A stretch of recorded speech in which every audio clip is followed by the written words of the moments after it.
guys. Hey, hi. How are you all? Hey, I'm good. Okay, cake சாப்பிடுங்க. Hey, thanks. ஏய் அப்போ இந்த விஷயம் தெரியுமா உங்களுக்கு? என்னது? இந்த விஜய் இருக்கான்ல? ஆமா. ஏய் சரியா காக்கா பிடிக்கும். சரியா காக்கா பிடிச்சு. ஆமா. இந்த லீடர்ட்ட நல்ல ப்ரமோஷன் வாங்கிட்டாங்க. ஆமா. எனக்கு ரொம்ப ஃபீலிங்ஸா இருக்கு. எனக்கு கிடைச்சிருக்கலாம் அந்த ப்ரமோஷன். ஆமா. ரொம்ப கஷ்டமா இருக்கு. Okay.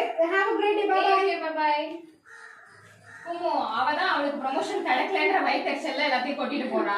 நீங்களும் விஜய் பத்தி நல்லா தெரிஞ்சோம் அவ கூட சேர்ந்து ஆமா போடுறீங்களே. இல்ல என்ன இருக்கு திவ்யா, அவ ஜாலியா போறாங்க பாருங்க அவங்க. இருந்தாலும் தப்புன்னு தெரிஞ்சு ஆமா போடுறது தப்பு தானே கும்மோ. எனக்கு என்ன இதெல்லாம் ஒரு ஆமா சொல்றதா எனக்கு தப்பா தெரியல திவ்யா. நீங்க வேலையை பாருங்க திவ்யா. போங்க கும்மோ. This is two. ஆமா போடலன்னா மற்றவங்க கஷ்டப்படுவாங்களேன்னு சொல்லி ஆமா போட்டு ஆண்டவரை வேதனைப்படுத்துற அநேகர் உண்டு. அப்போஸ்தலர் நடவடிக்கை 5ஆம் அதிகாரத்துல அனனியா சப்பையில பத்தி தெரியும் இல்லைங்க.